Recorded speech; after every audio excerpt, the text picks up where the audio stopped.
everybody. Hello, and thank you for watching Hot Flash Happy Hour here on Wjzz Cool Tv, the coolest station in the world, y'all.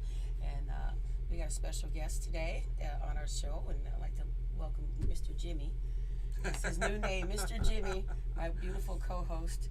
This is getting ridiculous. Yeah, Mr. Jimmy. Look for Mr. Jimmy. I won't say it. Oh, we could say it. It's still, It's a thing. Mr. Jimmy condoms are coming at you, people. Yeah. So I want to do Mr. Jimmy condoms with my face right on the reservoir tip. right off the bat, because talking about condoms already. It's a family show, allegedly. No, but yeah, welcome everybody again. I'm just trying to get back in the game. It takes me a minute to wake up sometimes. Even though it's 7 p.m. Yeah, we'll tell people a secret. This one, Pat was nice enough to pre-record this one for us. We're here at the studio a little early today because we have some other obligations that we have to go hit up after this. Yeah, so. But we're always here, so hey, what's up with that? So again, thanks for watching Hot Flash Happy Hour, and you can tell your friends and everything that we're streaming live on YouTube, Twitch, Twitter, and Facebook. I keep forgetting Facebook. That's kind of like one of the main ones. It's kind of the bread and butter so one. So every Thursday at 7 to 8, you can see our show here right on Wjzz Cool TV. Tell your friends about it, like, share, subscribe, and all that good stuff. So we do have an announcement to make too. And tonight this is going on, people. So all you jazz lovers, tonight you want to head on out to the Hotel St. Regis in Detroit. We have the Detroit Legacy Jazz Series brought to you by WJZZ Radio. And we have Alan Denard as the featured guest tonight. And it's from 6 to 8 p.m. You can get your tickets at eventbrite.com. Just look for the Detroit Jazz Legacy Series. And join us tonight. I think I'm going to be there tonight. So come on down and say hello. Enjoy some great music and lovely cocktails and great people. So we'll see you tonight. Anyway, on that note, Pat Smiley, how are you? Yes. Our guest is Mr. Pat Smiley. This dude is a blues legend in my mind and many minds and many folks. And we share him with Chicago. So and we gladly share him, just like our John Watkins. We that's our sister blues city kind of now, huh? Yeah, sure. Yeah, we've a lot of few folks that we've encountered, and we're not like Ohio. We don't like Ohio. It's just could be a sports thing, but you you're kind of born with it. So Chicago, we're buds. Let's begin at the beginning. We do that usually. Yeah, what got you into when you singing? Were born a poor black child. Where were you born? Yeah, were you born here or Chicago? I was born in Detroit. Okay. And I grew up. She was born on the west side. All right. We were over on. How do you do that? Then when I was about 4 years old, my folks moved out to the suburbs, out to South Lyon, and so I was raised, pretty much out that way. And I graduated from Detroit Catholic Central. All right, now in 1987. And so I don't know, and I joined my first band when I was like a junior in high school, but really I always had a love for music growing up. I used to play hockey, and my dad and I would drive to the games. It was always a long drive from South Lyon to St. Clair Shores or Inkster or wherever the games were. And so we'd always be listening to the oldie station, and there'd be a lot of doo-wop. And, I remember hearing Mitch Ryder, Jenny Take a Ride for the first time, the CC Rider, and I was like, that's my cut. I was a psych. And so I just sort of came to a love of rock and roll music and old R&B that way. That first band you were in, was that playing a lot of the songs that were popular at the time? Covers. We were in high school. I remember our whole set was like Detroit artists. We did Hey Baby by Ted Nugent. Yeah. We did Heavy Music by Bob Seger. We did a Romantics tune. Awesome. It was great. So you picked some awesome tunes to cover. Were you were the Rationals did you listen to the Rationals back then? During the Rationals, I wasn't really hip to cognizant. They were a little more obscure, for us. Yeah. But I was totally in the Romantics because this was like the early '80s when they were just really peaking. So and I remember being in like the hockey dressing room, and we had a buddy, one of our teammates this guy, I always remember Peter McNabb. He would always come with his jam box, and he had that first Romantics album. Right. And then he had Strictly Personal record. I mean, so much. So I was a huge fan of theirs, and Bob Seger, of course. My dad was Wayne Seger and had Live Bullets, so we listened to that a lot. Well, Richard and Mike Skill from the Romantics. I hope you guys are watching and listening. Yeah, I met Richard's Mike been on the show. Really? Yeah.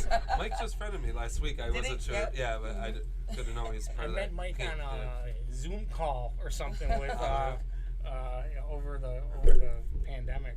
I'd imagine those gigs back then too were probably like the talent shows, stuff like that. They were like the Battle of the Bands. Yeah, right. Yeah, absolutely. They played at my old high school, but I hadn't made it to the high school yet. My sister was going there because Richard Cole went to St. Lad's in Hamtramck. Okay. So they played there in the gym, and I remember that. It was so cool. Yeah. Right. Well, our first gigs were like, we practiced in the basement and we got ready for the big Battle of the Bands. And our junior year, we lost to a senior band who was a punk group called Reign of Terror. And I remember they played like great name. I'm Not Your Stepping Stone. They did like some of those songs, and we were so like angry because they're like, that's totally political, So, but the next year as seniors, then we right. So, you took the throne. Right. That's so awesome. Then I went to. I moved to Lansing to attend Michigan State University. All right. And it was really in the dorms there that I kind of got my first. This would have been like '88 or '89 that I got my first taste of like the Chicago blues. One of the guys in the hall had like this great live James Cotton album called Mr. Super Harp Live, James Cotton. And he also had another record by Big Twist and the Mellow Fellows, who were a big Chicago group at the time. Like a big R&B band with horns and everything. Right. And I just fell in love with those two records. And I remember we all decided to go on a trip to the Chicago Blues Festival to see Cotton headline. Okay. Oh, nice. So I want to say that was maybe 1989 or 1990. Mm-hmm. We all drove out there and we stayed at one of the hotels. It must have been a group of about 6 or 7 of us from the dorm. And I wonder what years, I wonder when John was playing with John Watkins. I don't know. Yeah. I'm not sure that would be wild if he would have been like the one. It's strange. I never. I probably did run across John, but I never met him when I lived there. Yeah. Chicago's a big city. Yeah. And but as soon as I heard him play here, I'm like, oh, that guy's he's from there. He's from Chicago. He's the only one that I've ran across who really has that sound. You know what I mean? I'm like, I could tell it felt like it kind of felt warm and comfy to me. I'm like, I'm back at the checkerboard again. We'll have to get him back on the show, and then we'll apologies again to Carl and John. Were supposed to be on the show last week, but then I got sick. I didn't want to be exposing people. I had to make sure I didn't have anything bad. Yeah, we're gonna reschedule you guys real soon.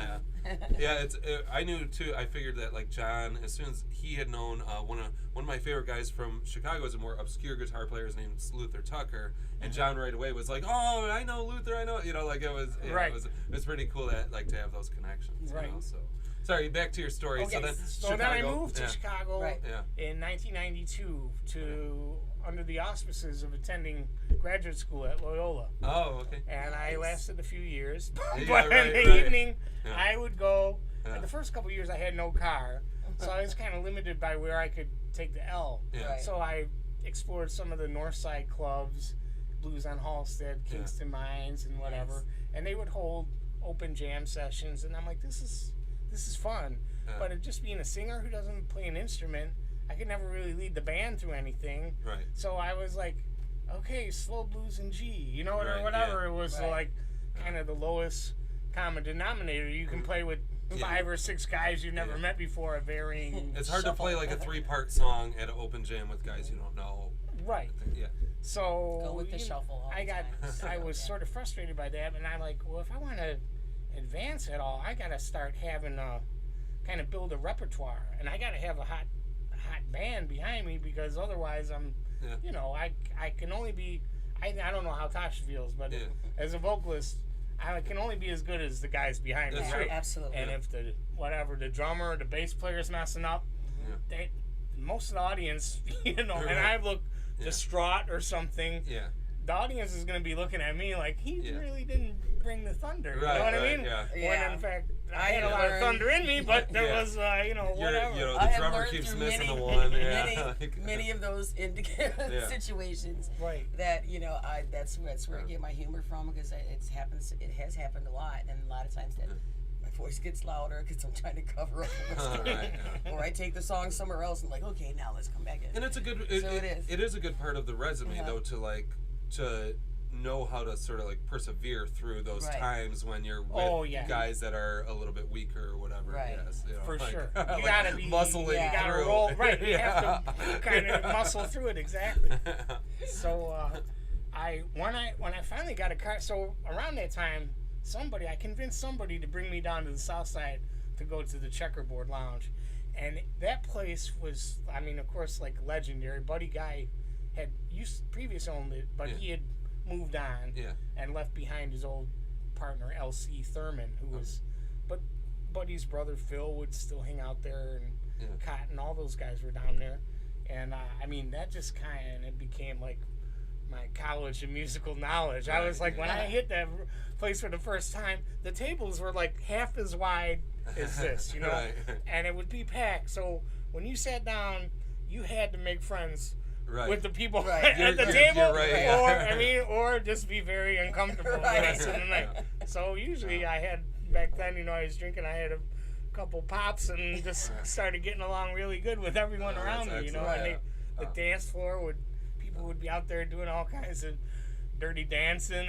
I mean, I've seen moves I haven't seen before or since, people just like, the inhibitions just went out the window. You just checked them at the door when you walked in there, and came in and had fun, and that kind of always stuck with me. And I started, I became really fond of one guy who had a regular Thursday night there named Vance Kelly, and Vance was a great band leader, and he played, 6 nights a week, and the band was just skin tight. And I was like, wow, how did they just go from song to song, like everything?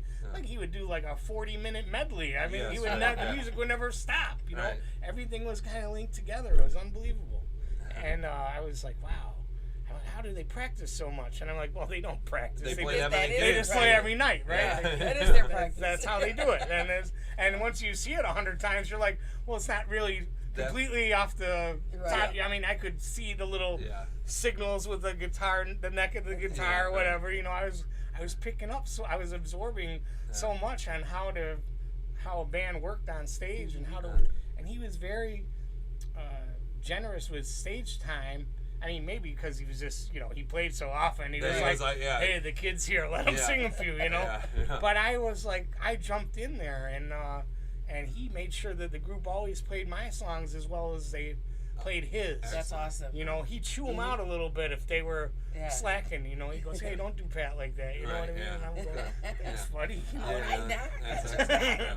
So, I mean, so Vance just had he played all throughout, all the ghetto clubs in Chicago. He didn't very rarely strayed up to the north side to play those big clubs. He stayed in the hood, and people just loved him. He had a ginormous following, and pretty much any time there was an African American artist of any note like rolling through town, they'd get word that they should go see Vance, or they already knew about it, or whatever. I mean, he was the guy. Right. And through him, I met Tyrone Davis. I met Lou Rawls. I met Otis Clay. I met Ray Goodman and Brown. I met so many superstars that it was, to me, and that, my love for R&B was, it had developed over I always I like a good, hot shot guitar solo as much as the next guy. Right. But I'm a singer. I like to hear guys who can really sing. And Vance could do it, And R&B, on the west side of Chicago, particularly on the west side, there was more of a soul influence there in their blues. The north side was all the guitar players, rocking out, and the south side had some soul, and then some of the really low down guys, the really old guys straight. There was a lot of Mississippi in Chicago. What I mean? And a lot of Memphis, a lot of people from the south. Whatever you hear the stories of the Great Migration and stuff. I mean, that's how most of the. That's how they ended up there, you know, or and here in Detroit. Yeah. But, right, I'm going to cut you off real quick because I got to do a station break. Yes, ma'am. And then why don't we hear one of those tunes after that? Sure. So, again, we want to thank you guys for tuning in and watching Hot Flash Happy Hour on WJZZ Cool TV, the coolest station in the world. You can watch us streaming live every week from 7 to 8 on YouTube, Facebook, Twitch, and Twitter. And we also want you to share with your friends if you enjoy the show or the many shows on the station. We encourage you to watch as well. So like, subscribe, comment. Let us know how we're doing. Give us suggestions and everything. So we'll get back to you on that. And I don't know again, we thank you for watching Hot Flash Happy Hour. I'm Tasha Owens. This is Jimmy Alter. And it's our very, very special guest we have in the house, Mr. Pat Smiley. And I don't know if we have. I don't think we have any audio right now. We can post the songs that we're we'll gonna post play the songs for sure under the video or whatever. Okay, Yeah. right. So let's talk about some of those songs and how you came to write them, and then I want to touch on your relationship with the man who brought me into the blues world, Mr. McCarty. Oh, Yeah, excellent. So that's a good one. Can I talk about Jim first? Let's do Jim. That would be the proper order. Yeah. So, while I was still in Chicago, okay. So first of all, as a kid, you know, the Rockets were one of my favorite groups growing up. You know, and but I was young, but I did get to see them on their final farewell tour of the farewell show, and so that was the one and only time I saw Jim and Dave and Johnny all together at Pine Knob. But so I'd always kind of just kept tabs on any of the former members of the band, you know, just through internet searches or whatever. And I don't know, I came back for some reason in I want to say 2005. I was home for Christmas break, I believe, and I just happened to look in the Detroit news or something, and Jimmy was advertised they were playing at some cigar bar in Birmingham. I want to say it was called Edison's or I don't remember. I don't remember that. But it was sort of a small place, and they were playing, and I'm like, wow, this is I can just walk up to them and say hello. Right. When you're heroes, it's like, whoa. Seriously? Right. So afterwards, I had one of my records with me. I'd recorded a record in 2003. So I brought a copy of my CD and I laid it on him. You know, I helped him like all the guys do, right? I helped Jim with this amp to the car, let me carry that for you. So that's how you make friends with him, I guess. By the way, you carry his stuff to the car. But we shook my hand and said, "Oh, thanks for coming out." And I gave him a CD, and I didn't think too much more of it. I went to Chicago and carried on. And I found out later, after the fact, that through Vince Knight, who used to be Jim's guitar tech, that Jim actually took the CD home and listened to it and would play it he liked this I guess the songwriting or whatever. Oh, nice. So fast forward about 5 years, in 2010 I started making some trips back here to help my mother care for my grandma, and I'd just give her a break, you know, for the weekend or whatever. And so I'd come back to Howell and stay in the condo there with my grandma, and while my mom would go to the casino or whatever she did to blow off steam, or go up north to her cabin. And I saw Jim was playing at Callahan's or something. I went to go see him play and talked to him. I reminded him who I was, and he remembered me, and we did a couple numbers together. And I don't know, then it was just like every time I came back, which was maybe once every 2-3 months for a weekend, I'd call ahead and find out where he was playing.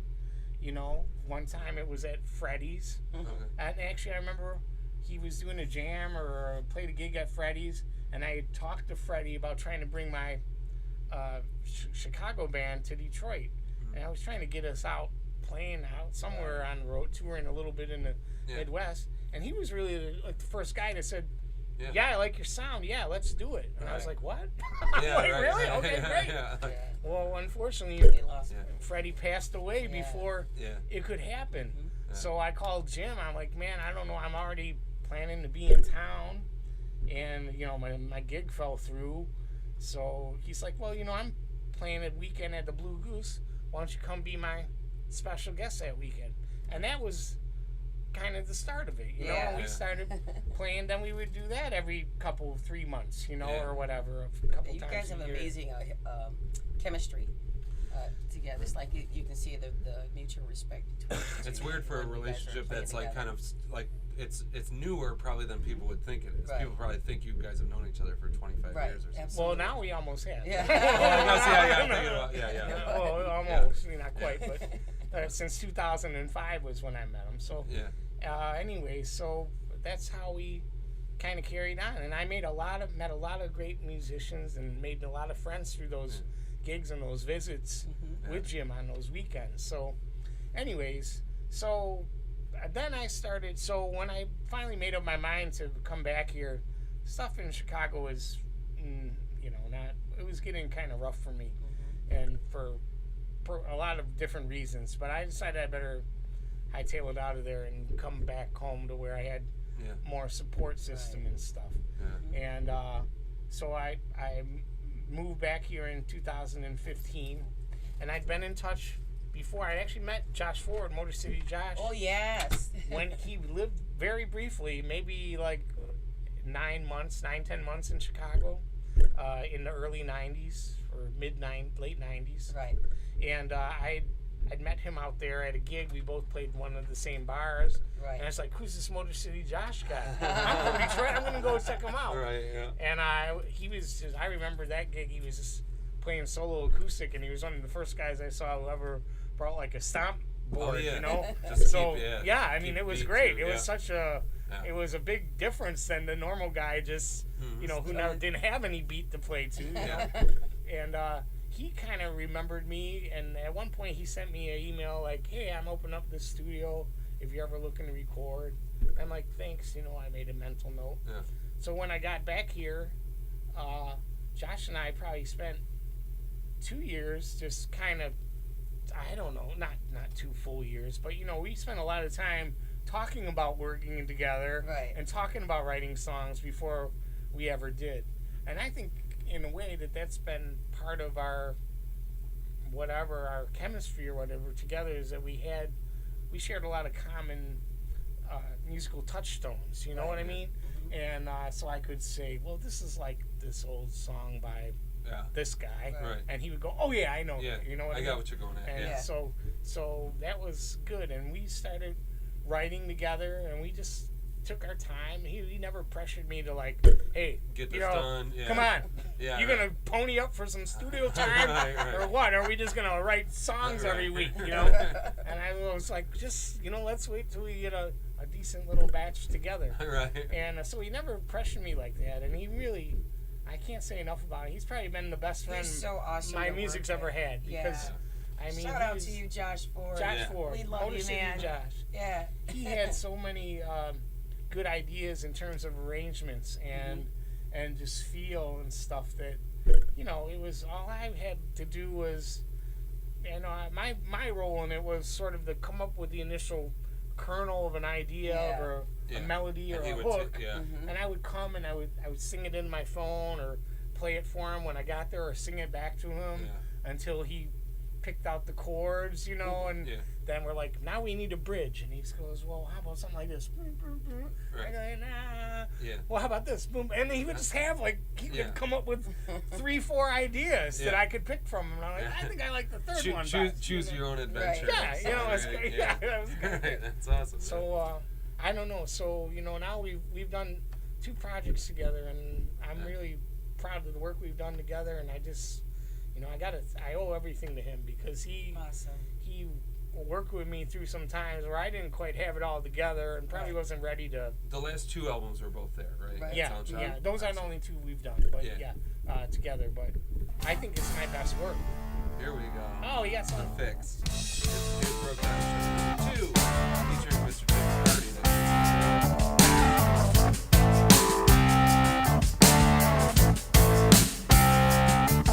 I used to live my life in the fast lane, spending money just like it was rain. Mr. Repeat Offender, Mr. Fender Bender, I was a low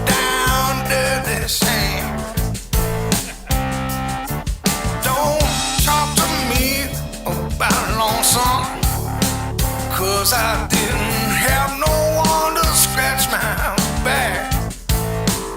I was just a broke down Chevy till she loved me like a Cadillac.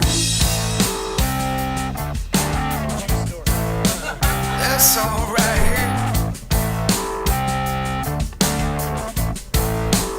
I had 300,000 miles on me when I finally broke down in the dirt. I was indeed in need of alignment. Folks used to say I was a piece of work. Don't talk to me about lonesome, 'cause I didn't have no one to scratch my back. I was just a broke down Chevy till she loved me like a Cadillac.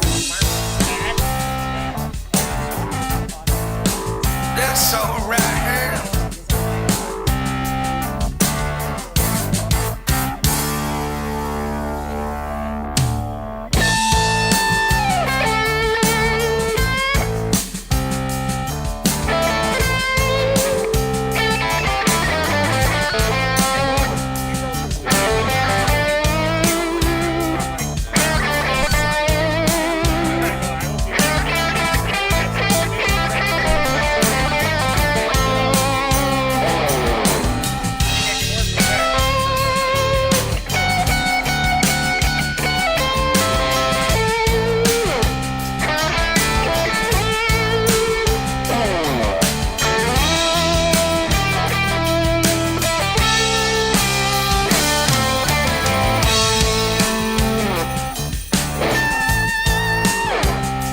Well, my baby pulled up in a big tow truck. She hooked me up and she brought me on home. She about the best damn thing that ever happened to me. I was a lonely man living alone. Well, now don't talk to me about nothing, 'cause she's the reason that I made it back. I was just a broke down Chevy till she loved me like a Cadillac. I was just a broke down Chevy till she loved me like a Cadillac.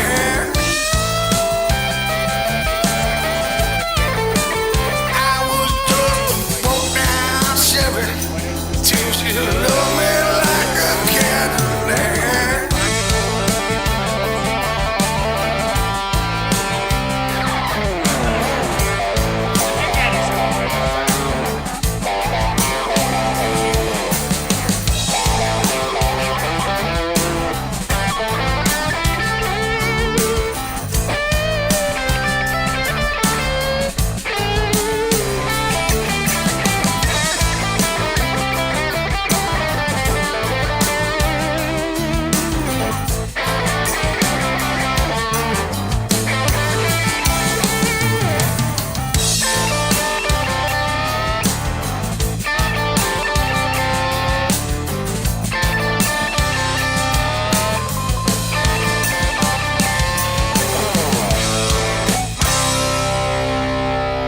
That's some awesome picking there, Mr. McCarty. Shout out to the rest of you guys.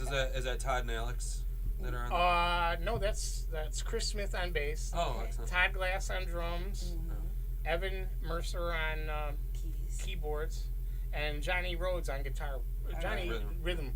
Johnny played The rest of two the parts, right? Yeah. And Awesome. yeah, Johnny played Yeah. lead. You know, Josh takes a few solos, especially whenever some slide playing's called for. Oh, of course. It's nice Yeah. to have Yeah. him as the kind of secret Yeah. weapon. Oh to yeah, come in Josh, there. Right. Josh is an amazing You know, slide he player. loves Yeah, to yeah. play. Well, congratulations to all. It's a great album. That's a great song there. Thank you. And you just had a show on PBS, right? I saw. We did a little right. I got contacted by somebody at from Wayne State to ask if we would come down and tape a segment for a show they call Metro Arts, Detroit. Yeah. And I was wondering how they heard of me. I thought maybe somebody would come down to Northern Lights and saw me with Dennis Coffey, because we get a lot of Wayne State staff and students down there.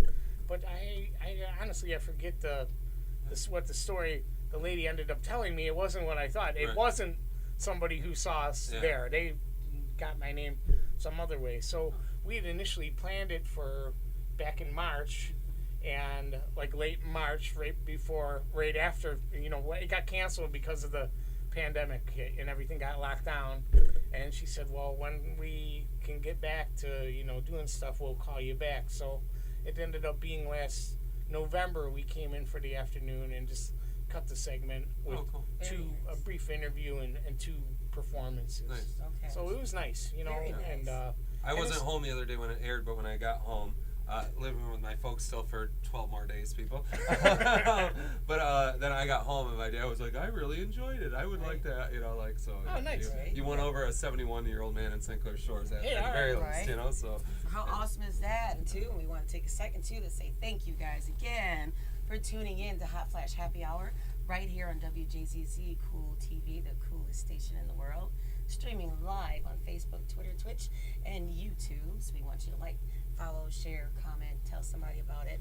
And also want to mention, too, that you still have time to get tickets and come tonight to see an amazing jazz show. It's the Detroit Legacy Jazz Series presented by WJZZ Radio. And it's going to be at the Hotel St. Regis, the beautiful renovated. And it's just, from what I hear, just all the rave right now. So you want to get there, go to eventbrite.com and grab your tickets for tonight for the Detroit Legacy Jazz Series. And tonight's guest, it's a 6 weeks going on. It's been 7 weeks total, but 6 weeks going on after this, including this. Alan Denard, Detroit's own Alan Denard, will be here tonight as the special guest. So you want to come in and check out him and his trio and all that good stuff and enjoy some jazz, some cocktails, and some dress up, kind of be cute.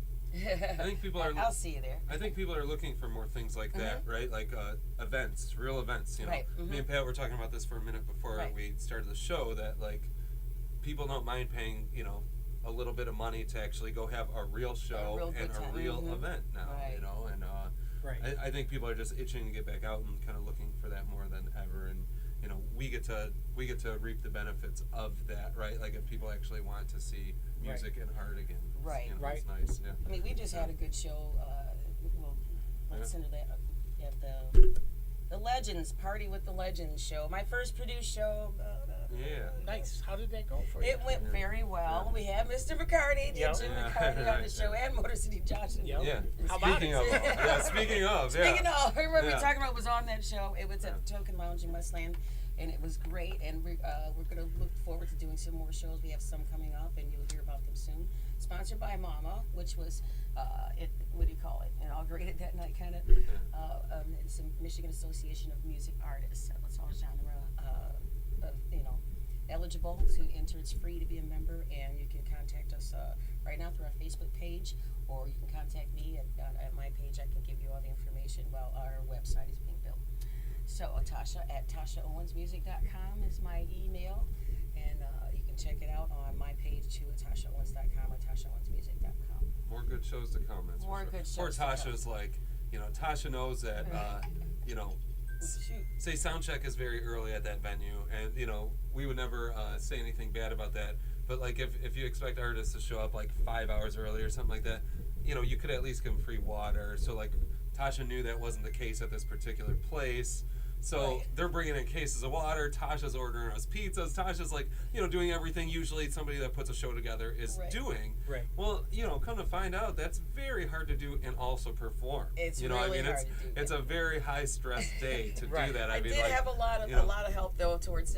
It was just it was unplanned kind of thing. So Roger definitely stepped up and helped out. Shelly Mack, I last minute MC, and she killed it. Yeah. So just things you don't think about. I'm like, oh crap. Yeah. Right. And David DeLeon, thank you for doing the lanyards for us and all that stuff too. It's a good idea for the musicians, I think, to have a little bit more involvement with the actual show creation. Right. I really think so, because if that one show was any sign of like what could come up in the future, like I think we're the best ones at having those ideas of what makes a good show.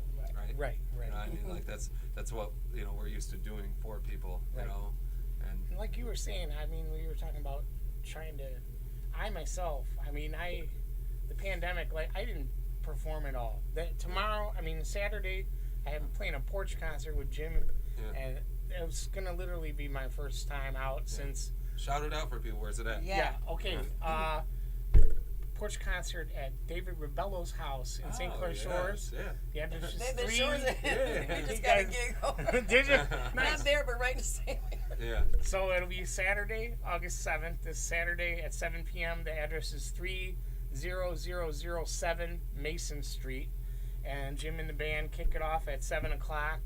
And he's told me that I'll be expected to sing 3 or 4 numbers towards the end of the show. Cool. So Awesome. I'll probably hit the stage the porch. The porch. About 8 o'clock. We love the driveway. Do you know Dave or no? I've just met him. I met him at last year's party. Okay. I sort of crashed that one. I go, Jim's playing? I'm going. And I got up there and Jim called me up and I did a couple numbers and Dave liked it, I guess, well enough to request me this year. It is beneficial to stage jack. I do it all the time. All right. Dave is a very good. He's a very good St. Clair Shores city councilman and everything. Now he does a ton for the city. Really cool dude. Yeah, he just got reelected. He was one of the top. Yeah, one of the top guys there. His aunt actually grew up in the house that I just sold. So Dave and those guys used to spend their Christmases when they were little kids in my house that I owned for 13 years. I saw some back and forth between you on Facebook with his sister Jerry. Yes, so I was like, how did they have some connection? Yes, right. Yeah. That's interesting. But what a great thing that like this house I had lived in for 13 years that like I could see all these pictures of it from back in the 50s when it was first built, when it was a brand new house. It was a very cool relationship. Yeah, so awesome that you're playing there. Yeah. Right. What else do you have coming up? Do you have anything up past that? And on Sunday, September 19th, I'm doing the release party for my new record, Last Chance. We'll be at the Caju Cafe. all right. Nice. And we're playing an early afternoon set from 2:30 to 6. So, and that'll be my first time playing at the Caju since they've built the big outside beer garden. You'll love it. And It's I such really a like great that place to setup. play. It's great. It's wonderful. It was kind of going back to what I was saying, like during the pandemic, all the bars were closed. So they were one of the places that really seemed to, I don't know, they just, it seemed like such a brilliant move. They had all this space, and they built that. I'm like, genius.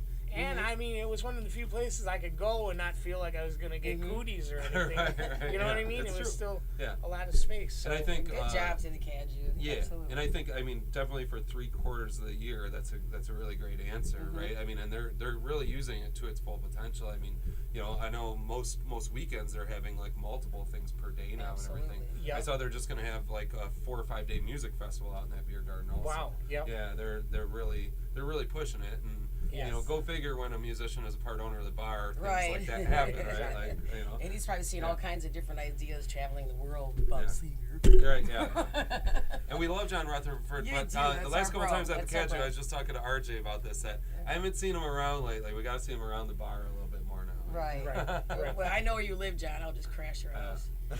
He had a lot of issues, recently. You're gonna party with me or not? The poor guy, the bar flooded, his house flooded. Drunk driver hit the fence at the bar at the beer garden. Oh my God. They just had to replace a big part of the fence. I mean, there's always been like part of bar ownership, I guess. Right. Who is the release party? Is that going to be with the recorded band or like the live band? Because like you kind of have the live band. Okay, with J-Bone and Brendan and Okay. Dennis, Are you bringing Dennis the ladies Bergheim. from Chicago for backing vocals? They won't be there. I tried, but they weren't available. So I will. We had so to continue on. I have scheduled a weekend in December. The first weekend in December, I'll be going back to Chicago. Oh, cool. For the first time since this all started, and we have a gig at a place called the Epiphany Center for the Arts, which is a new venue and a nice new listening room. And a ticketed event. Do you have different guys there, or are you taking J-Bone and Brendan? I'm bringing the guys. I'm bringing my Detroit band. Because the last few times I played out there, I reunited with my old Chicago mates, which was a lot of fun. but we didn't get a chance to rehearse. Right. Yeah. And you know, there's a lot of new material. We tried to pull off some of the new material, and it didn't quite go. You know, it was a little bit of.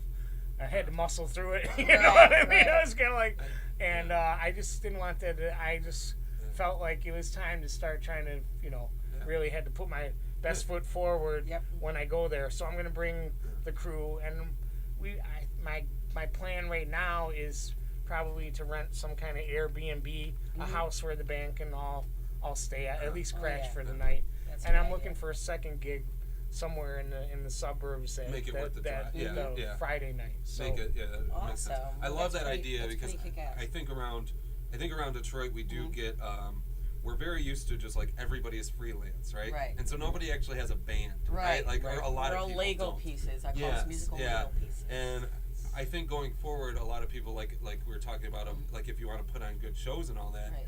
It's got to be the guys that you play with all the time because it's got to sound good. It can't sound like you're playing the song at an open jam, right? You got to bring that fire that you know is going to be there. We tend to have a little bit of that influence around here just because the open jams are so popular, right? But I definitely think it's time for like people to start buckling down and like we were talking about like just creating that show of it. And I think it's the same everywhere though, and I think it's for whatever reason it's kind of the nature of the blues scene or whatever. I'm sad to say, but it's kind of it. I mean, I remember I've heard, you know, in Chicago, like I remember my friend of mine got hired by some singer to do a gig, and he called her and he's all excited. He's like, "Someone to rehearsal," and she just hung up on him, like literally, there ain't no rehearsal. You're just gonna let it. Well, what kind of show can you really put on that way? You know what I mean? If you're playing all shuffles and hoes all night long, sure, maybe, absolutely. right? But like outside of that, if you're playing anything that has a few different parts, if you're playing if you're trying to play your original songs, you know, it's you don't want to spend your whole time on stage looking at everybody else behind you to make sure. Like you want to actually be able to present,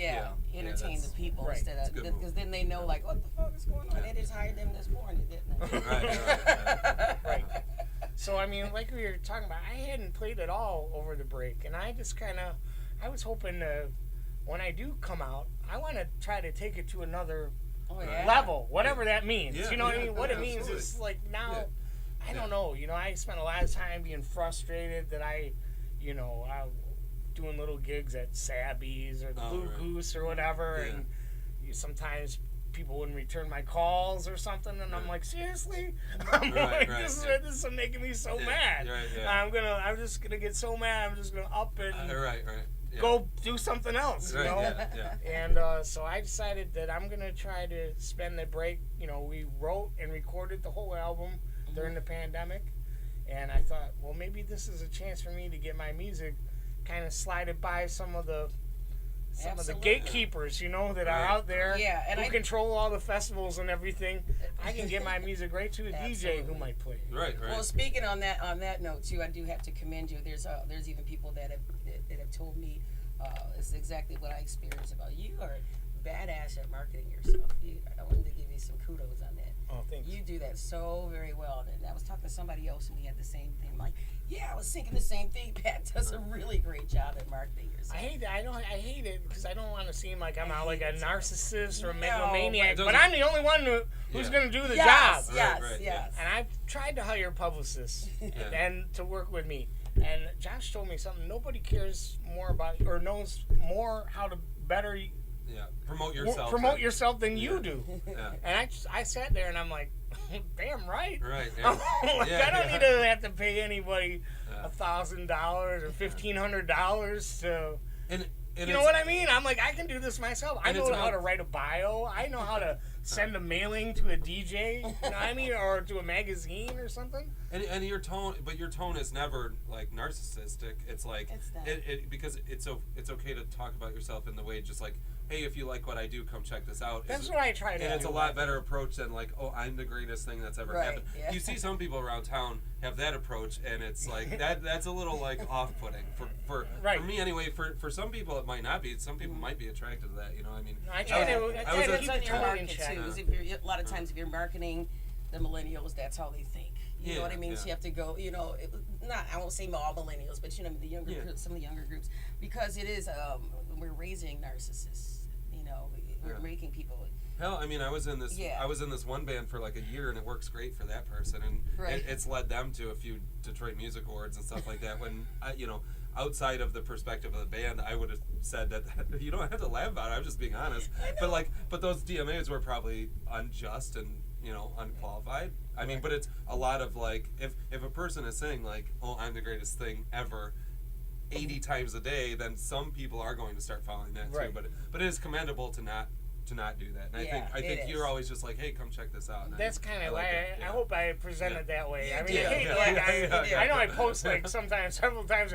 I get because I have a bunch of like these blues music groups, and I said, well, I'm gonna subscribe to any blues group that has more than 2,000 members. Right. Yeah. And speaking of subscribing, boom.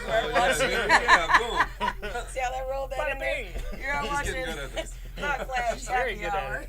Right here on Wjzz Cool TV, where you can watch it every Thursday from 7 to 8 p.m. And we can watch us streaming live on YouTube, Facebook, Twitch, and Twitter. And we want you to subscribe, like, comment, share, and give us some ideas on what you want to see on the show or who you want to see on the show. We'll try and get them for you. Nice. Let's make that a challenge. Let's listen to one more tune, and then we'll get all Pat's socials and everything. Yes. My baby's all the way in my corner. My baby's all the way in my corner. My baby's all the way in my corner. My baby's all the way in my corner.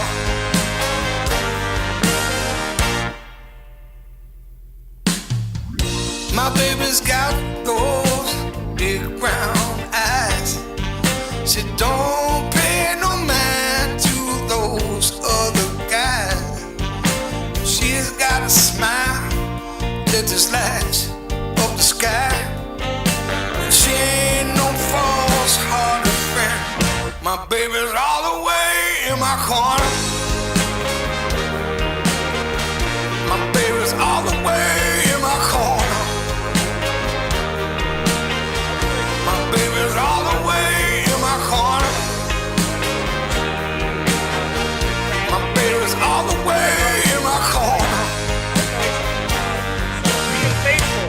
You know, I don't know. Celebrating. She's the cream and the sugar and the coffee in my cup. She's the only reason I'm still waking up. Too much loving just ain't enough.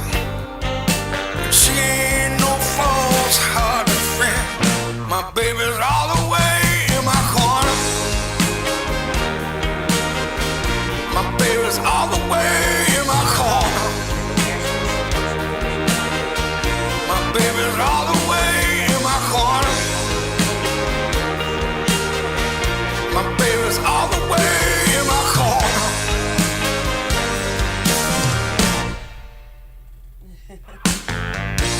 In the evening, before I go to sleep, I thank my God for sending her to me. I once was blind, but now I see that she ain't no false-hearted friend. My baby's all the way in my corner. My baby's all the way in my corner. I love this one.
corner. My baby's all the way in my corner. My baby's all the way in my corner. My baby's all the way in my corner. My baby's all the way in my corner. Stand right there beside me. My baby's all the way in my corner. I got a good friend.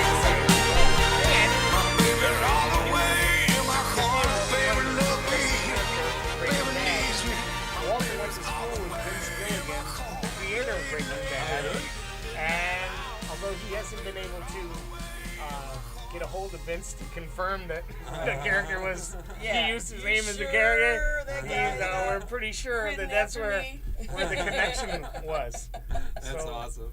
But he's a great player, and Keith, of course, is he's so great. He just, we kind of just gave him told him we played the track for him and kind of gave him the vibe we were going for, Right. and he nails it every time, Yeah. And then he gives us all. Then the hard part is, as a producer, having all these great parts. I let the girls do their own arrangements. Keith does all his arrangements, and then we're left with so much stuff we have to, Josh and I just go, give us whatever you want, give us everything you got, and we'll sort through it.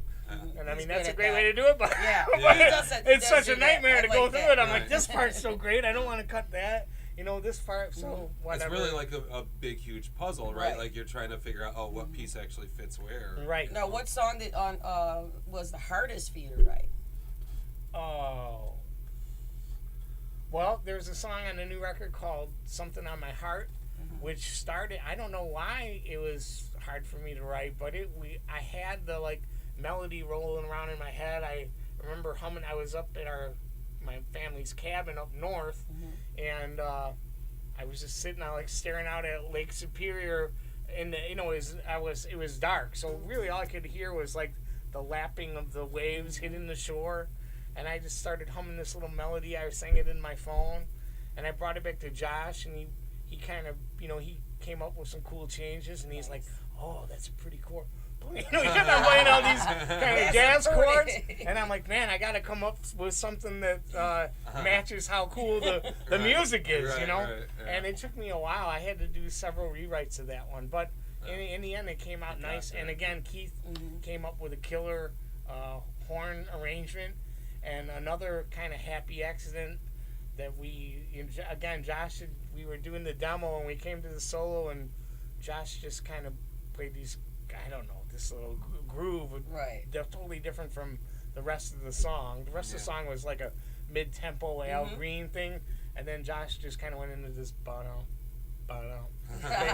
that he was just strumming as a kind of a placeholder. Yeah. And I'm like, that's excellent. I like that. And I go, you know what I got this idea. We were like, we'll put that at the end, and we'll just have everyone with solo, and we'll have the horns come in. And so that song actually ends with 2 minutes of nearly 2 minutes of an instrumental outro. Yeah, that's right? cool. Speaking of 2 minutes, we have 2 minutes left. 2 minutes. So how do we tell the folks how to get your music and the name of your albums and all that stuff? Yes. So my last 2 records, the one I'm promoting now is called Last Chance, and the one I did before that with Motor City Josh is called Lonesome for a Long Time. I love that one. That's my Thank you. favorite. Both albums were released on my own label called Fat Bank Music, and they're available everywhere music is sold digitally. CDs are on Amazon, or you can order them from my website, which is patsmiley.com. PATSMILLIE. Order them through the site so that Pat gets the full cut. Absolutely. Or I'm selling signed versions through my website. Oh, so cool. Nice. I mean, whatever. Yeah. I sell a few of them every now and again. It's always nice to send one out to a fan. So, Heck yeah. That's thanks for having me, guys. We are. Super we are fun. so happy you're here. This is a great time. Your great socials too. I'm sorry, wait. Your socials. Oh yeah, and your Facebook Instagram page. or my Instagram is your handles there. The Real Pat Smiley. at The Real Pat Smiley. Yeah. And Twitter. I don't even know what it was. My Twitter account is not. I have like 65 followers. Right, hey, yeah. But 65 followers can't be wrong. Yeah, that's 65 right. more sold CDs. Yeah. So PatSmiley.com is the main link to get to me, my contact info, and my schedule and stuff. All right. Excellent. So we want to thank Pat Smiley for being on the show. Appreciate You guys it, had a great time. And we're going to see you next week again, and it'll see you tonight at the Hotel St. Regis. And on behalf of myself, Tasha Owens, and my beautiful co-host, Mr. Jimmy, we want you guys to have a great week. So see you next week. I have my condoms, y'all.